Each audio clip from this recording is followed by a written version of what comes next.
할렐루야. 우리 하나님 살아계십니다. 그리고 우리 하나님 우리와 함께 하십니다.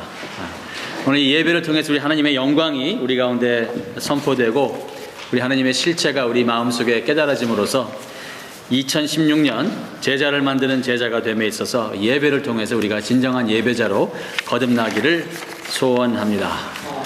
하나님의 말씀 다 같이 보시겠습니다. 사도행전 11장 19절에서 26절까지의 말씀. 1세기에 안디옥 교회에, 안디옥이라는 도시에서 교회가 세워지고 그곳에서 비로소 그리스도인이라는 그 호칭이 예수를 따라가는 사람들에게 적용되는 그 사건의 내용입니다. 사도행전 11장 말씀 봉독해서 올려드립니다. 때에 스데반의 일로 일어난 환란을 인하여 흩어진 자들이 베니게와 구브로와 안디옥까지 이르러 도를 유대인에게만 전하는데 그 중에 구브로와 구레네 몇 사람이 안디옥에 이르러 헬라인에게도 말하여 주 예수를 전파하니 주의 손이 그들과 함께 하심에 수다한 사람이 믿고 주께 돌아오더라.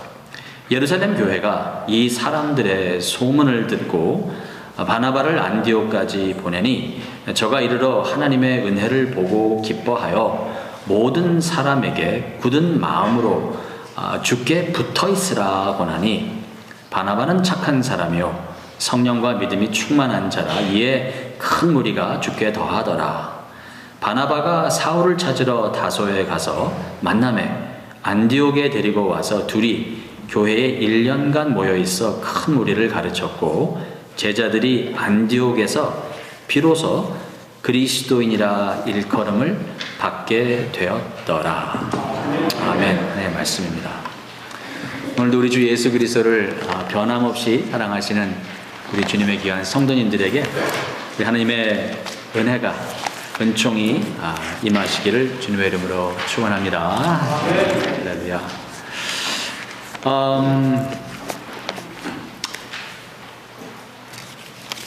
얼마 전에 제가 병원에 갔었는데 병원에 가면 이제 사람 본인에 대한 내용을 이렇게 적는 난이 있습니다.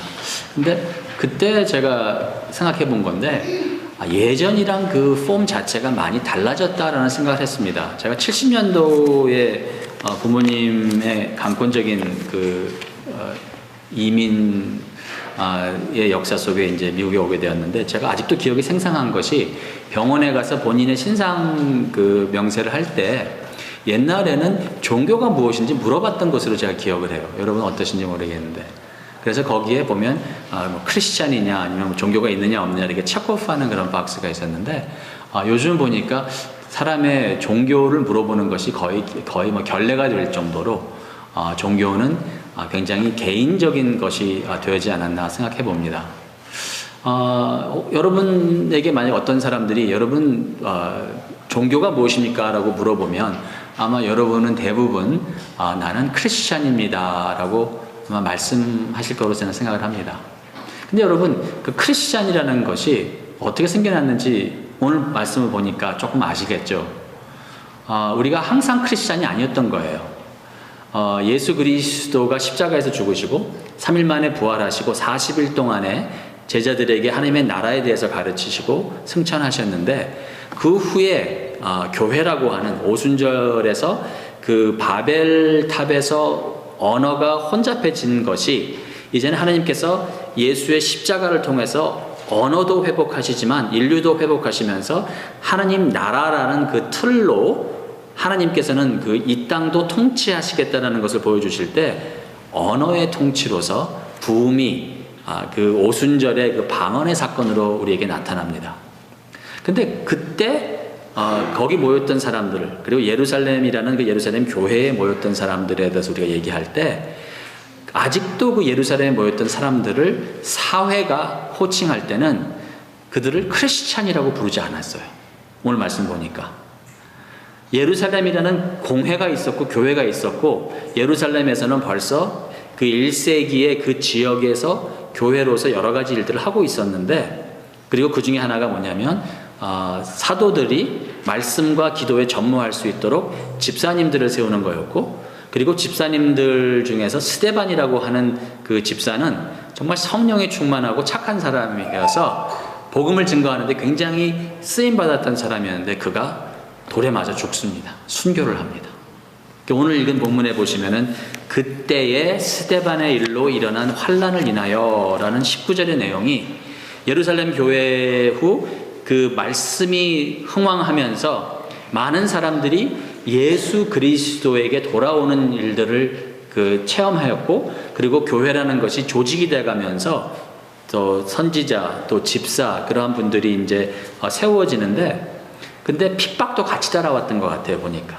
그래서 환난이 있었고 그때 흩어졌었고, 그리고 오늘 읽은 본문에서 알 수 있는 것인데 처음에는 19절에 보시면은 그 예루살렘 교회 후에 흩어진 사람들이 여러 지역까지 나갑니다. 베니게라고 하는 곳과 구브로라고 하는 곳, 그리고는 이제 안디옥이라고 하는 동네까지도, 마을까지도 흩어졌을 때, 그때도 아직까지는 그 예루살렘 교회의 성도들, 핍박받았던 성도들이 19절에 보시면 도를 전하고 있었어요.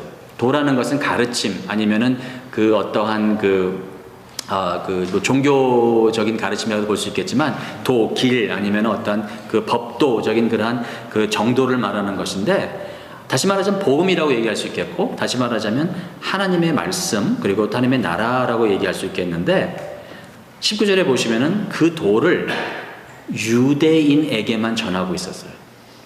그래서 안디옥 교회라는 것이 굉장히 중요한 것이 무엇이냐면, 안디옥 교회에 사건이 있기 전에는 안타깝게도 그 예수 그리스도로 말미암아 예수님을 따라가고자 마음먹었던 많은 사람들이 도를 전함에 있어서도 유대인들에게만 전하고 있었던 모습을 우리가 발견할 수 있습니다.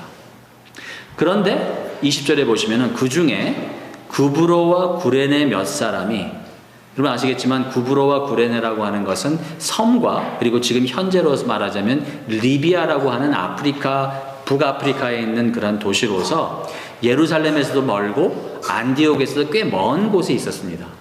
그런데 그 지역에서 변두리에서 온 사람들이, 그리고 제가 몇 주 전에도 제가 이 말씀을 나눴지만, 성경에서는 이렇게 중요한 사람들이지만 그들의 이름이 뭐라고 얘기를 하지 않습니다.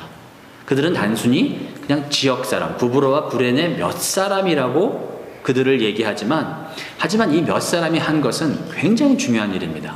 뭐였죠?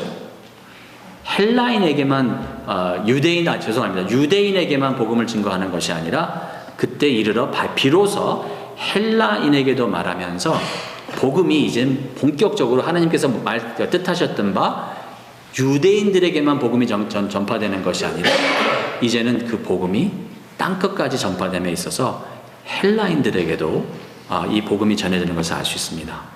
그런데 19절과 20절을 여러분 비교해 보시면 아시겠지만, 19절에는 그들이 가르쳤던 것을 도라고 표현했었는데, 내일이 구정이기 때문에 우리 윷놀이 많이 하는데 독에 걸려 뭐 하는 그 도가 아니라 가르칠 도, 전할 도에서 이 어떠한 정통적인 그 가르침을 말하는데, 19절에서 그 도를 20절에 표현할 때는 그 도를 다른 어떠한 것이 아니라 주 예수라고 말합니다. 여러분, 이게 굉장히 중요한 포인트입니다. 뭐냐면 많은 경우에 그 교회라고 하는 곳에, 특별히 이민자들은 미국에 와서 한국 이민자들 같은 경우는 특별히 그런 어떤 한인 모임을 지난 30년, 40년을 보면 교회에서 시작을 많이 합니다. 심지어는 공항에 누가 데리러 나왔냐에 따라서 직업도 선택이 된다고 할 정도로, 우리가 이민자들로서 미국의 그 JFK에 내려서 누가 나를 픽업을 해주고 그분이 교회를 나가느냐, 어느 교회를 나가냐에 따라서 우리는 신앙생활을 하기가 쉽습니다. 그러는 과정 속에서 한국에서 신앙생활 하던 분들과 또 미국에서 새롭게 신앙생활 하는 분들 같은 경우에는 우리는 그 교회라는 것을 우리는 도로 배워가고 있는 과정인데, 근데 한 가지 우리가 부족한 게 있었다면, 우리는 예수 그리스도에 관하여는 많이 배웠으나, 그리고 교회에 관하여는 많이 배웠으나 어쩌면 우리가 부족한 것은 예수 그리스도를 인격적으로 만나는 것은 연약하지 않았나 한번 자문해 봐야 됩니다. 제가 아는 어떤 분들은 예수 그리스도를 인격적으로 만난다는 것이 뜻도 모르는 분도 계세요. 신앙생활을 오래 하셨다고 자칭하시는 분들이고, 그리고 교회에서는 그분들 같은 경우는 어떠한 그 직분이랄까 하는 것도 갖고 계신 분들인데, 제가 깜짝 놀랐던 것은 그분들이 그러시는 거예요. 목사님 그 설교를 들어보면 목사님은 자주 표현하시는 건데 예수 그리스도를 인격적으로 만나야 된다고 말씀하시는데 그게 도대체 뭡니까? 라고 저한테 물어보시더라고요. 제가 깜짝 놀랐어요. 예수 그리스도를 그러면 인격적으로 만나본 체험이 없으시단 말씀인 것 같은데 그래서 제가 쭉 이렇게 설명을 해드렸는데, 오늘 여러분과 제가 이 안디옥 교회 사건을 우리가 공부하면서 예수에 관하여 배우는 것도 중요하지만 예수를 배우시기를 주님의 이름으로 축원합니다. 여러분이 예수에 관하여 깨닫는 것도 중요하지만 더욱 중요한 것은 살아계신 예수 그리스도를 여러분이 인격적으로 만나는 일이 있어야만 여러분도 비로소 그리스도인처럼 살 수 있는 거예요. 많은 사람들은 기독교인으로서, 종교인으로서, 교회인으로서 살아가는 것 같긴 합니다만, 많은 사람들은 그리스도인, 예수 그리스도의 제자로서 살아가는 데는 부족하지 않은가. 그러면 이들은 어떻게 비로소 그리스도인이라는 이름을 받게 되었는가? 세 가지로 말하면 그들은 무엇보다도 주께 돌아온 사람들이었습니다. 주님께 돌아온 사람들. They returned to the Lord. 주님께 돌아온 사람들이었고, 두 번째는 그들이 했던 것이 무엇이었냐면 주님께 붙어 있었던 사람들이었습니다. 어떤 사람들은 꼭 주님께 돌아온 것 같은데 사실 보면 주와 연합함이 없는 그런 모습이 있는데, 오늘 여러분과 제가 말씀을 통해서 주님께 돌아오는 그러한 체험이 있기를 주님의 이름으로 축원합니다. 그리고 주님께 돌아와서는 여러분과 저는 주님께 붙어 있어야 돼요. 연합해야 돼요. 내가 그분 안에 있고 그분이 내 안에 있는 일도 여러분 체험하기를 주님의 이름으로 축원합니다. 그리고 세 번째로 이들이 잘한 게 뭐였냐면, 이들은 주의 가르침을 배우고 또 배우고 또 배웠어요. 그게 일련의 중요한 것입니다. 자, 그러면 그 세 가지를 우리가 한번 살펴보겠습니다. 주께 돌아왔다. 주님께 돌아온다는 것을 다르게 표현하면 회심이라고 합니다. 그리고 주님께 돌아온다는 것은 무엇이냐면 지금까지 내가 갖고 있었던 나의 고정관념을 깨는 것을 말합니다. 여러분, 코페르니쿠스라는 사람에서 들어보셨는지 모르겠는데 아마 여러분 그 과학 시간 때 아마 배우셨지 않을까 생각합니다. 니콜라스 코페르니쿠스라고 하는 사람은 15세기에 살았던 사람이었습니다. 그리고 15세기 이 코페르니쿠스의 혁명이 있기 전에는 과학이 이야기할 때는 뭐였냐면 지구가 있고 태양이 있는데 지구가 우주의 중심이라고 그들은 배웠습니다. 마치 갈릴레오 전에 지구가 둥그렇지 않고 평평했다고 믿는 것처럼 그들은 우주를 볼 때 왜 아침에 이렇게 보니까 해가 동쪽에서 떠오르거든요. 그리고 저녁 때 해가 서쪽에서 지는 것을 보면서 온 우주의 중심이 지구였고 해가 지구를 돌고 있다라고 그들은 생각을 했었는데, 코페르니쿠스라는 사람이 이게 과학자로서 이것저것을 공부하고 있었는데 우주의 중심이 지구라면 설명이 안 되는 부분들이 있는 거예요. 그래서 그가 발표한 것이 무엇이냐면 지구가 우주의 중심이 아니라 해가, 적어도 우리 이 은하계라고 하는 이 우주에서는 해가 중심이고 지구가 해를 중심으로 돌고 있다는 사실을 그는 선포한 것이었습니다. 여러분, 해와 지구의 관계 속에서 무엇이 중심이냐라는 것은 상당한 혁명적인 그런 관계를 이루어가는 것입니다. 주님께 돌아오는 사람들은 어떤 사람들입니까? 주님을, 예수 그리스도를 만나기 전에는 모든 것을, 모든 시각을 나 중심의, 내 중심의 시각으로 봅니다. 저 사람이 나한테 하는 것, 내가 그들에게 하는 것 등등에 있어서 모든 것을 역사를 해결해 나가고 역사를 이해하고 사회를 이해하는 것에 있어서 나에게 다가오는 것으로 내가 이것을 어떻게 이해하는가. 그래서 내 중심, 나 중심의 신앙생활을 하는 사람들은 아직 죽게 돌아온 사람들이 아닙니다. 그런데 어느 한순간 깨달음이 생깁니다. 그게 뭐냐면 마치 우주의 중심이 지구가 아니라 해라는 사실, 다른 중심이 우주를 운행하고 있다는 사실을 깨달을 때 비로소 해가 뜨고 해가 지는 것이 어제와 오늘 다르지 않지만 중심이 지구냐 해냐라에 따라서 지축이 바뀌는 것처럼 어느 한순간 성도의 삶 속에서, 어느 한순간 여러분과 저의 삶 속에서 내가 지금까지 온 것은, 내가 지금 미국에 여기서 있는 이것까지도 나의 결정을 따라서 내가 내 상황 속에서 내가 생각하고 내가 결정해서 내가 이것을 이룬 것 같은데 그것이 아니라 하나님의 은혜였다라는 사실이 깨달아지면서 나의 삶 속에서 내가 중심이 아니라 다른 분이, 그리고 그분은 다른 어떠한 사람이 아니라 우주와 만물을 창조하신 그분께서 사실은 나의 삶 속을 지배하시고 운행하시는 창조주이시면서 나의 왕이라는 사실이 깨달아질 때 그때 비로소 우리는 주께 돌아오는 것입니다. 여러분 믿으십니까? 여기 깨달음이 있기를 정말 저는 기도해 봅니다. 복음에 대해서 여러분, 우리가 정말 교회는 주님께 돌아와야 됩니다. 무슨 말씀이냐면 저를 포함해서 우리는 어떻게 보면은 너무 단순화된 복음을 이해하고 있었습니다. 그러다 보니까 주님께 돌아가는 일이 우리에게는 너무 약했습니다. 너무 단순화됐다는 복음은 무엇이냐면 특별히 한국 교회에서는요, 여러분과 저에게는 우리가 생각하는 복음이라는 것은 우리가 굉장히 단순화했어요. 이게 뭐냐면 예수 천당, 불신, 지옥. 성경에 나오는 복음을 여러분과 저는 너무 단순화, oversimplify 함으로 해서 마치 성경에 창세기에서부터 계시록까지 하나님께서 이런 두꺼운 책을 쓰신 이유가 단순히 salvation, 구원이라는 그것을 설명하고자 이 책을 쓰셨다고 우리가 오해를 하고 있었어요. 여러분, 성경을요, 나를 구원하시는 하나님께서 하나님이 자신에 대해서 보여주시지만 내 구원에 대한 내 중심, 소비자로서 내가 이것을 하나님께서 나를 구원하시기 위해서 쓰신 책으로 우리가 읽기 시작을 하면 성경에서 이해가 안 되는 부분들이 많고, 그리고 성경이 사실은 성경이 원래 갖고 있던 그 다이내믹한 그 텐션과 아주 그 익사이팅한 그 내러티브가 성경에서 없어집니다. 안 보이기 시작을 합니다. 그리고 많은 경우에 그 성도님들이 이 성경에 나온 내용들을 너무 개인화한 경우가 있었습니다.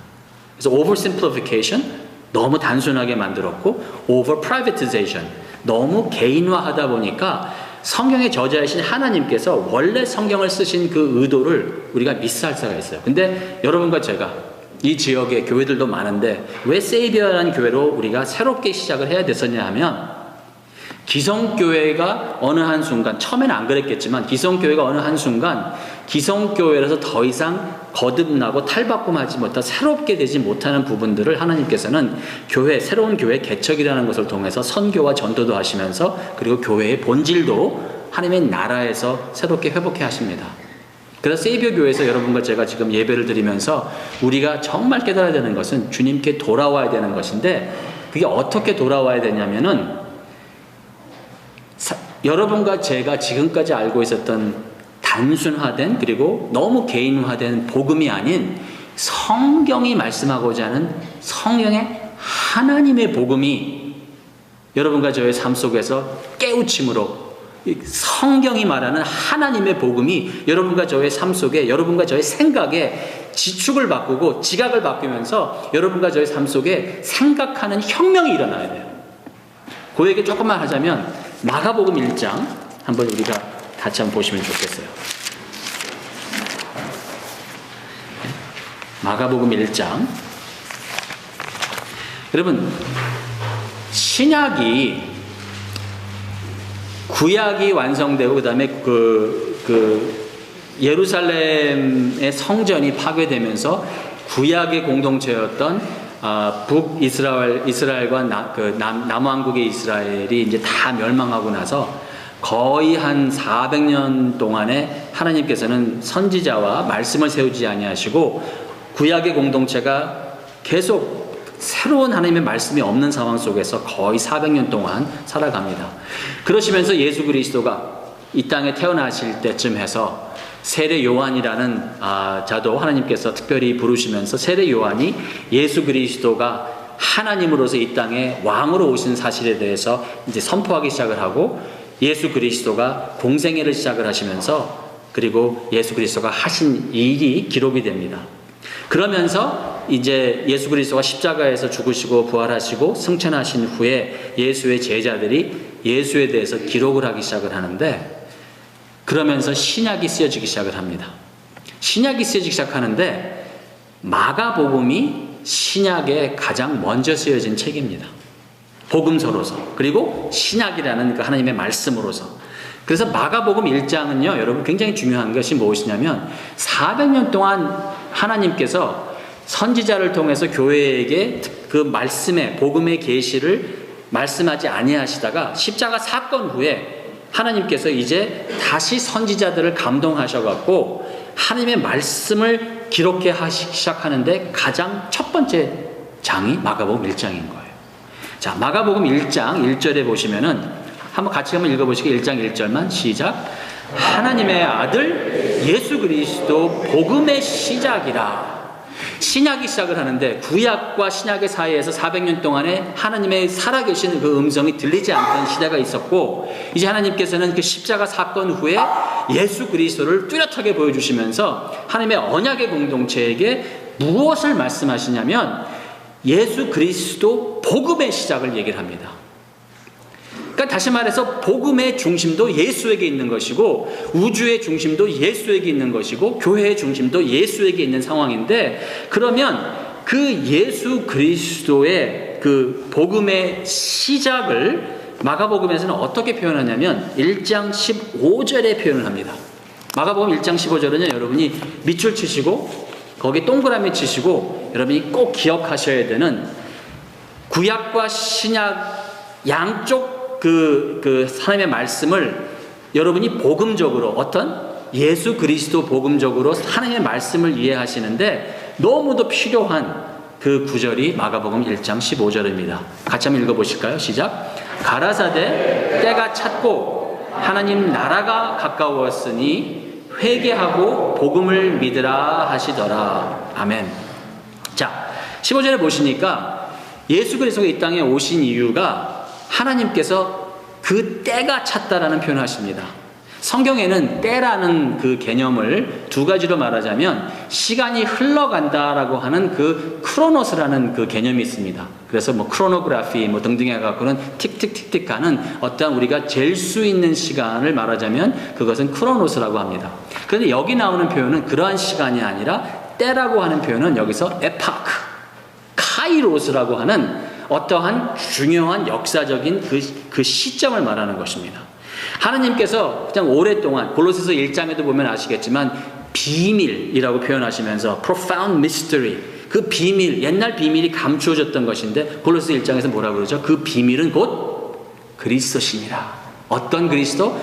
너희 안에, 여러분들이라고 하는 교회 공동체 안에 계신 그리스도가 곧 비밀이다라고 얘기하는데, 신약이, 구약과 신약을 연결해가는 이 마가복음 1장에서 정말 하나님이 지금 성경을 쓰신 이유와, 그리고 하나님께서 여러분과 저를 지금 주일 오후에 이 예배 자리로 불러주신 이유가 무엇일까냐고 얘기를 하자면 시간이 된 거예요. 때가 찬 거예요. 중요한 시점이 온 거예요. 그러니까 그 시점이 뭐냐면, 우리가 알 수 있는 것이 뭐냐면 예수 천당 불신 지옥이 아니라는 거예요.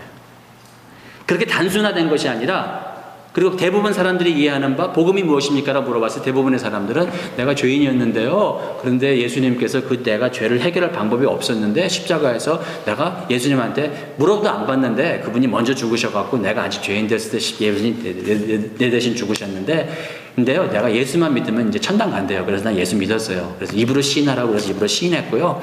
저 죄인의 기도 따라오라 그래갖고는 예수님 저 죄인이었는데 이제는 나를 구원해 주셔서 감사합니다 기도해갖고 교회 나갔더니 뭐 몇 주 동안 공부하니까 세례 줘갖고 세례 받고 교인 돼갖고요. 그래서 저는 이제 천국 갈 거예요.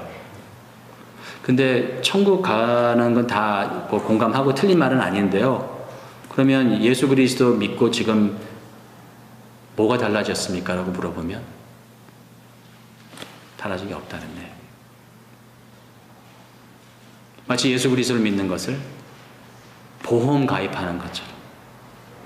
보험이라는 것은 사고가 나지 않으면 쓸모없는 게 보험인 것처럼 예수 그리스도를 믿는다는 것은 예수님이 재림하시든지 아니면 나의 삶 속에 어떤 큰 사건이 일어나서 주님 나 좀 도와주세요라고 내가 주님한테 가지 않고 평상시 일상시 삶 속에서 내가 잘 살 수만 있으면 기도할 필요도 못 느끼겠고 나 예수 믿었으니까 예수 믿고 천당 간다고 하니까 불신하면 지옥 가는데 난 예수 믿었으니까 라는 생각 속에서 신앙생활이 이게 단가라고 생각할 수밖에 없는 거예요. 그런데 복음은 여러분과 제가 구원받기 위한, 구원을 주기 위해서 예수 믿고 천당 가는 것이 복음이 아니라 여기서 보니까 성경 말씀에 예수 그리스도 복음의 시작이라고 얘기하면서 1장 15절에는 그게 무엇이냐면 하나님 나라가 임하는 것이 복음이라는 거예요. 여러분 이게 이해가 안 되실 수 있어요. 처음에 들으시면. 그게 왜 좋아? 하나님 나라가 임했다는 게 그게 왜 기쁜 소식이야? 라고 여러분 물어보실 수 있어요. 근데 하나님 나라가 임한다는 것은 무엇보다도 나라에는 왕이 있는 것이고 왕은 통치하는 것입니다. 그래서 성경이 얘기하는 기쁜 소식이라는 것은 이 세상이, 어두운 세상이 죄와 사망이 통치하던 이 세상에 새로운 통치자가 오셨다는 거예요. 미움, 시기, 질투, 질병, 혐오, 거짓말, 거짓 증거 이러한 것들이 판을 치면서 거짓하고 부도덕하고 부정의한 것이 이기는 사회가 아니라 이제는 정의의 사회가 그리고 말씀의 사회가 진리의 사회가 하나님께서는 더 이상 기다리지 아니하시고 때가 찼음에 하나님 나라를 우리 가운데 선포하시고 세우시면서 하늘의 왕이신 예수 그리스도가 이 땅의 왕으로도 오시면서 우주를 통치하시는 그분께서 우주의 중심이신 예수 그리스도가 여러분과 저의 개인적인 삶은 물론 우리의 사회의 삶, 이 우주의 지구의 삶 속에서 예수 그리스도가 이제는 통치하시겠다고 이 땅에 오신다는 말씀이 기쁜 소식이라는 것입니다. 할렐루야. 아멘. 주님이 왕 되심, 주님이 통치하심. 그러는 과정 속에서 근데 우리에게 떠오르는 질문은 예수님이 통치하시는데 왜 세월호가 생기느냐? 예수님이 통치하시는데 왜 저 사람은 나를 갖다가 등쳐먹느냐? 개정적으로 왜 사기를 치는 사람이 생기느냐? 여러분, 복음을 우리가 깨달아 갈 때 거기에 대한 대답이 나오기 시작을 합니다. 그리고 거기에 대한 대답을 깨닫기 위해서 우리는 예수님에게 돌아가야 됩니다. 복음으로 돌아가야 됩니다. 그리고 그 복음이라는 것은 나의 개인적인 어떤 구원이 아니라 우주를 회복하시는 주님께. 그래서 마가복음 1장 15절에는 돌아가는 것을 회개하고 복음을 믿는 것으로 표현을 합니다. 회개하고 복음을 믿는 것. 성경은 이 회심을 거듭난다, 새 피조물이 되다, 심령이 새롭게 되다, 죄에 죽고 의에 살다, 옛사람은 벗어버리고 새사람을 입다, 하나님의 후사가 된다. 다 똑같은 내용이에요. 이게 뭐냐? 내가 갖고 있던 고정관념을, 내가 바라봤던 세상을, 그리고 내가 이해했던 축복을 더 이상 내 생각과 내 고정관념과 세상이 정의 내리는 성공으로 이해하지 않고 모든 사물을 지금까지는 나의 중심, 내가 이해하는 바로 세상을 보기 시작했다면 예수님께 돌아오는 사람들은 이제부터는 예수 중심적인, 복음 중심적인, 십자가 중심적인 생각으로 세상을 다시 보기로 마음먹는 것입니다. 여러분, 내 중심적으로 환난을 당하는 사람들이 하나님을 볼 때는 하나님 나한테 왜 내가 뭐 잘못했길래 라는 식으로 기도가 나올 것입니다. 그리고 생각에 내가 큐티를 안 했기 때문에 오늘 아침에 직장 가다가 내가 저 경찰한테 붙잡혀갖고 내가 티켓을 먹었구나. 내일부터는 큐티를 잘해야지라는 식으로 내 중심적으로 사회를 보기 시작을 합니다. 그런데 십자가 중심적, 그리스도 중심적, 복음 중심적, 하나님 나라 중심적으로 우리가 이해를 하게 되면 내가 받는 고난, 어떤 사람이 나를 나에게 사기를 치고 어떤 사람이 나에 대해서 거짓말을 하고 그리고 어떤 사람들이 나를 어렵게 했을 때 그것을 십자가 중심적, 복음 중심적, 그리스도 중심적, 하나님의 나라 중심적으로 이해를 하면 그러한 상황을 당할 때 감사함이 생깁니다. 왜?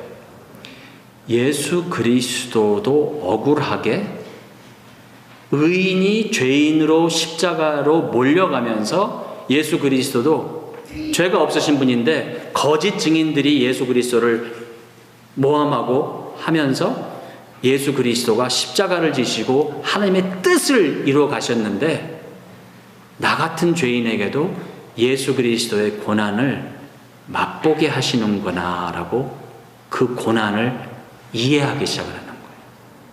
고난을 피하려고 하는 기도가 아니라 고난 속에서 하나님의 영광을 나타나게 하여 주시옵소서 하는 기도로 내 기도가 바뀌는 거예요. 내 중심적 기도는 주여 정말 이번에 이것만 피하게 해주시면 내가 열심히 믿겠나이다 하는 내 중심적 삶은 오늘 말씀에서 돌아오는 게 아니에요. 그런데 내가 주를 사랑하고 주님의 이름을 위해서 살아가고 복음을 알고 주의 진리를 위해서 살아가는데 억울한 일을 당할 때, 힘든 일을 당할 때 주님, 나로 하여금 이러한 주님의 억울함에, 주님의 고난에 참여케 하심을 감사드립니다.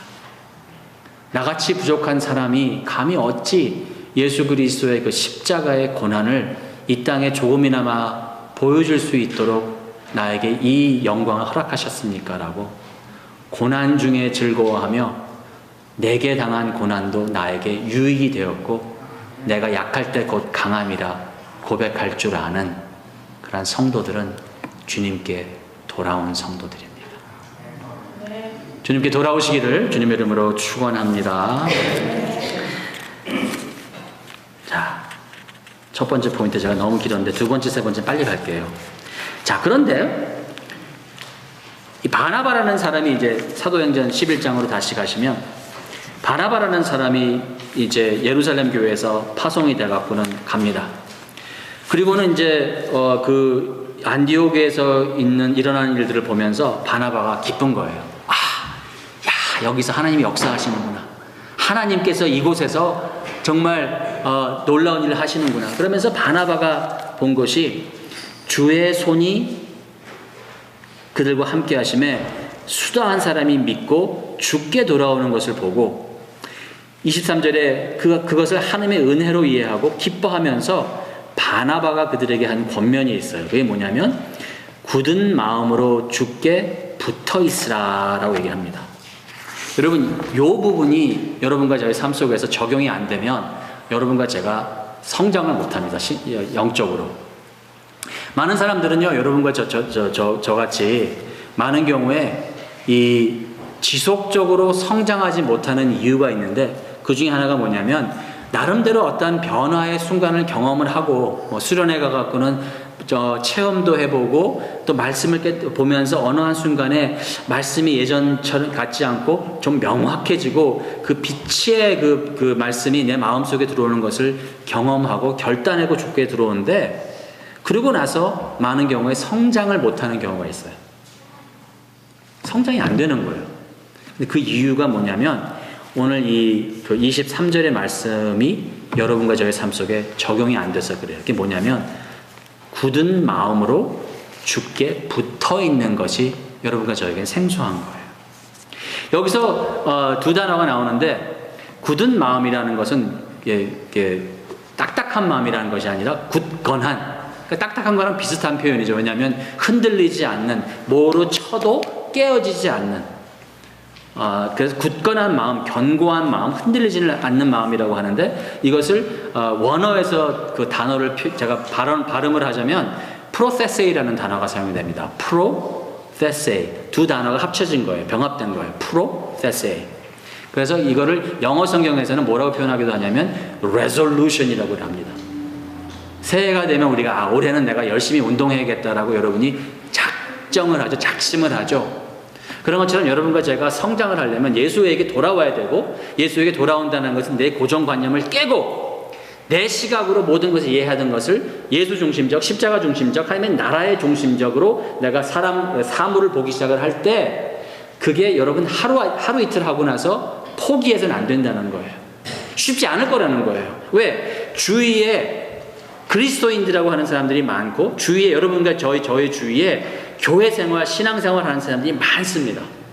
그리고 그들이 이야기하는 것은 아까도 말씀드렸지만 단순화된, 개인화된 복음으로서 oversimplified, overprivatization 된 상황 속에서 성경에서 말하는 축복을 그들이 이해하기로는 예수 잘 믿고 나의 삶이 이 세상에서 잘 풀어지는 것을 축복으로 오해를 합니다. 그것은 내 중심적, 인간 중심적 그러한 시각인데 그런 사람들이 우리 가운데 있을 때, 우리 주위에 만약에 있을 때 여러분과 제가 흔들리기 쉽다라는 거예요. 그들이 나 예수 믿었더니 우리 남편이 직장 얻었어. 예수 잘 믿었더니 우리 시어머니가 암에서 났어. 등등의 얘기를 들으면 여러분과 제가 흔들릴 수 있다라는 거예요. 그리스도 중심적 신앙생활로 돌아와야 되는데 그리스도 중심적 삶으로 돌아왔다가도 인간 중심적, 세상 중심적, 세상의 축복 중심적, 기복신앙적으로 우리가 돌아갈 수가 있다라는 거예요. 그럴 때 여기서 또 다른 단어가 나오는데 그게 뭐냐면 주께 붙어 있으라라는 단어가 나옵니다. 그 단어는 프로스메네인이라는 단어가 사용이 됩니다. 프로스페세이와 프로스메네인이라는 단어에 같이 나오는 그 단어가 뭐냐면 프로스라는 단어인 거예요. 영어에 볼 때 보면 적극성이 있는 사람들을 프로액티브하다고 합니다. 그리고 프로라는 단어가 들어가는 거 보면 굉장히 활동적인 그 단어인 거예요. professor, professional이라든지 그런 단어들이 있는데 여기서 붙어 있다라는 그 단어 그 번역도 좋지만 제가 생각하기에는 여기서 붙어 있다는 단어를 조금 더 설명하자면 아예 그 안에 흠뻑 젖어 들어가는 것을 말합니다. 내가 그분 안에 거하는 것, 거한다. 영어로는 abide라는 표현이 더 적절하게 됩니다. 붙어 있다라는 것은 이 겉과 겉에 어떤 접착으로 우리가 이해하기 쉽지 않습니까? 풀을 붙여놓으면 합성이 되는 것에서 외형적인 그러한 그 결합을 보기가 쉬운데 원래 여기 단어에 나오는 프로스메네인이라는 단어는 글루를 붙여갖고는 접착시키는 그런 그림이 아니라 흔들어 섞는 그래갖고는 완전히 내가 들어가고 내가 완전히 젖어 들어가는 그 비에 젖어 들어가고 뼛속까지 그냥 젖어 들어간 것 같이 예수 그리스도라는 그분을 내가 만나고 인격적으로 만나고 그분 안에 거한다는 것은 내가 언제 시작하고 그분이 언제 끝나는지 그분이 언제 시작하고 내가 언제 시작하는지 모를 정도로 내가 그분 안에 있고 그분이 내 안에 있는 것을 말하는데 그것을 여러분과 제가 그냥 휘파람 불면서 그냥 룰루랄라 하면서 얻어지는 것이 아니라 나는 이런 상황 속에서 내가 주의 이름으로 주의 시각으로 주의 말씀으로 주의 음성을 들으면서 그 주님을 따라가고 아무리 힘들어도 아무리 어려워도 내가 주님만 바라보면서 그런 어려운 상황 속에서 모든 상황 속에서 주만 바라보면서 내가 주 안에 있고 주님이 내 안에 계시는 삶을 내가 결코 살아갈 거라고 확신하고 마음 먹으면서 나는 흔들리지 않을 거라는 그러한 생각을 하셔야 된다는 것입니다. 신앙생활을 우리가 만만히 봐서는 안 된다는 것입니다. 가만히 있어도 우리는 후퇴하는 삶이 이 세상의 삶입니다. 이 세상은 하나님의 뜻을 거슬러 올라가는 세상이기 때문에 여러분 그런 경험 해보신지 모르겠는데 만약에 여러분이 어디 백화점에 가시든지 아니면 공항에 가셨는데 어떻게 하다 보니까 에스컬레이터를 잘못 타갖고 나는 올라가야 되는데 내려오는 에스컬레이터를 내가 탔다고 가정을 해보십시다. 그러면 여러분 가만히 있어도 여러분 후퇴하는 겁니다. 신앙생활도 마찬가지예요.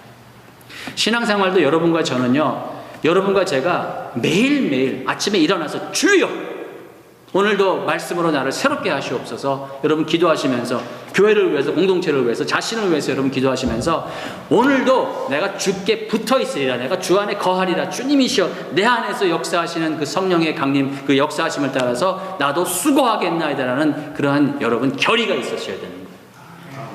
왜? 세상은요 여러분과 제가 아무리 눈에 불을 켜고 봐도 우리가 가만히 서 있어도 올라가는 에스컬레이터는 존재하지 않습니다.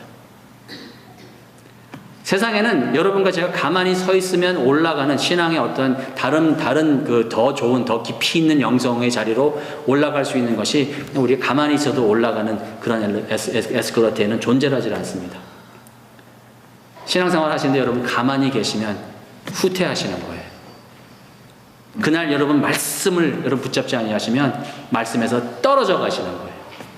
후퇴하시는 거고 후패하시는 거고 그것이라 여러분 생각하셔야 돼요. 여러분과 제가 한 번 사는 인생입니다. 한 번 사는 여러분과 저의 삶 속에서 양쪽 다 태우십시다. 말씀을 여러분과 제가 정말 사모하는 그 입장으로서 말씀 속에 들어가고자 여러분 안간힘을 다 쓰시는 여러분 되시길 주님의 이름으로 축원합니다. 그리고 마지막으로 우리가 해야 될 것이 뭐냐면 이것을 따라갈 때 사도 바울과 사도 바울이 되는 사울과 바나바가 한 것이 뭐냐면 그리스도를 계속 가르쳤어요. 1년 동안. 여러분 여기서 우리가 배워야 될 것이 바로 이것입니다. 말하자면 여러분과 저는요, 말씀의 달인이 되어야 돼요. 제가 어렸을 때는 집에 무슨 일이 필요하면은 무슨 쟁이를 불렀어요. 그래서 기억나십니까? 집 고친 사람은 미쟁이라고 하나요? 모두 부르고 근데 안 좋게 표현하는 표현이었지만 교회에 너무 열심히 나가는 사람들을 예수쟁이라고 했던 시절이 있어요. 저는 그때가 그립습니다. 한번 자문해 보십시다. 여러분과 저의 삶 속에서 과연 여러분 주위에 있는 어떤 사람들이 여러분에게 저 사람 예수쟁이야 라고 하고 있는지 한번 자문해 보십시다. 어쩌면 여러분과 저는 너무도 우리 주위에 있는 사람들과 같이 더불어 사는 것에 있어서 우리가 혹시 그리스도를 배우는 일에 연약해지지 않았는지 저는 모르겠습니다. 오늘 말씀 보니까 이들이 그리스도인이라 비로소 일컬음을 얻게 된 이유는 이들은 그리스도에 관해서 배운 것보다는 그리스도를 배워갔던 사람입니다. 여러분 제가 자주 사용하는 예화지만 우리가 누구에 관해서 우리가 그분을 안다고 얘기할 수는 없는 것입니다. 제가 오바마 대통령에 관해서 많이 안다고 해도 제가 백악관에 가갖고는 바락 나 너 만나러 왔다 그러면 그분이 저를 만나줄 가능성 굉장히 희박합니다. 괜히 FBI든지 끌려가갖고는 조회당할 가능성이 많습니다. 저는 라널드 레이건 대통령을 제가 80년도 대학교 다니면서 레이건에 대해서 배우면서 미국 대통령 중에서 제 마음에 가장 제가 좋아하는 대통령이 라널드 레이건입니다. 그래서 시미밸리라는 곳에 레이건 도서실도 있고 저는 그분에 대해서 많이 이렇게 읽어본 사람이기도 하지만 그분에 관하여는 많이 알지만 저는 라널드 레이건을 모릅니다. 왜? 그분이 나를 모르니까. 여러분과 저도 예수에 대해서 우리가 많이 아는 것으로 여러분 만족하지 않기를 주님의 이름으로 축복합니다. 우리가 예수에 관해서 아무리 많아도 중요한 거는 예수님이 여러분 아셔야 돼요. 그리고 예수님이 여러분 아시는 것에 대해서 여러분이 알 수 있는 것은 뭐냐면 여러분이 성경 말씀을 통해서 예수를 인격적으로 만나셔야 돼요. 성경 말씀을 여러분 읽으시고 나서 돌아섰을 때 오늘 참 좋은 말씀 배웠다가 아니라는 겁니다.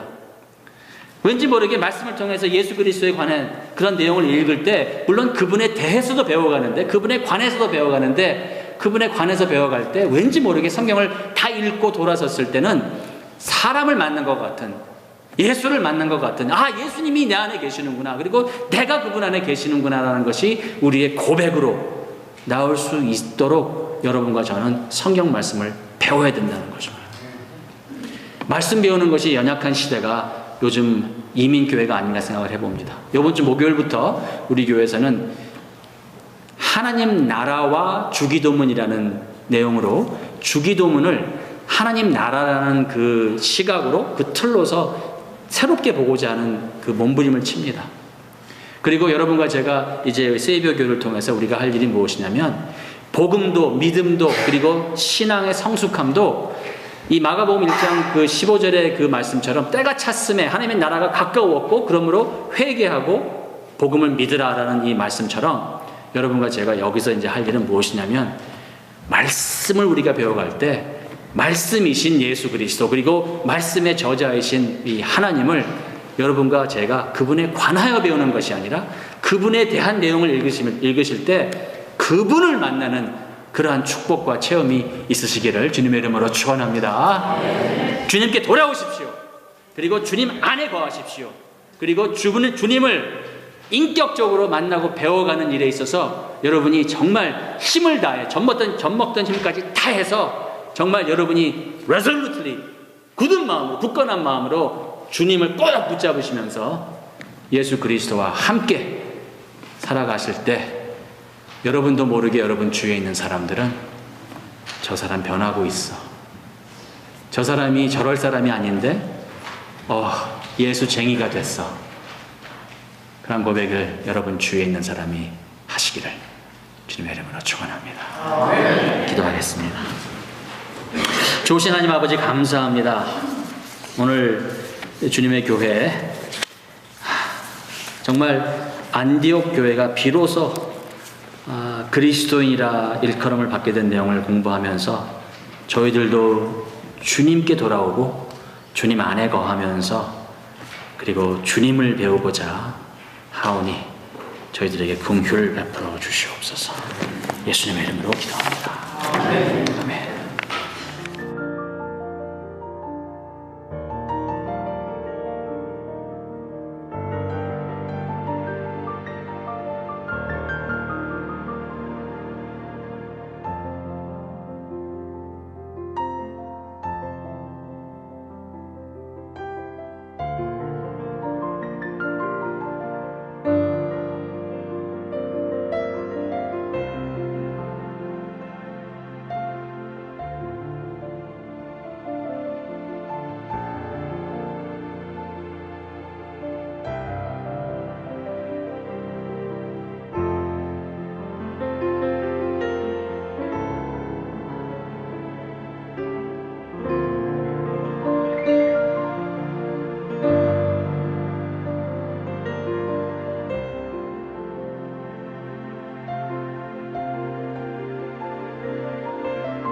있습니다.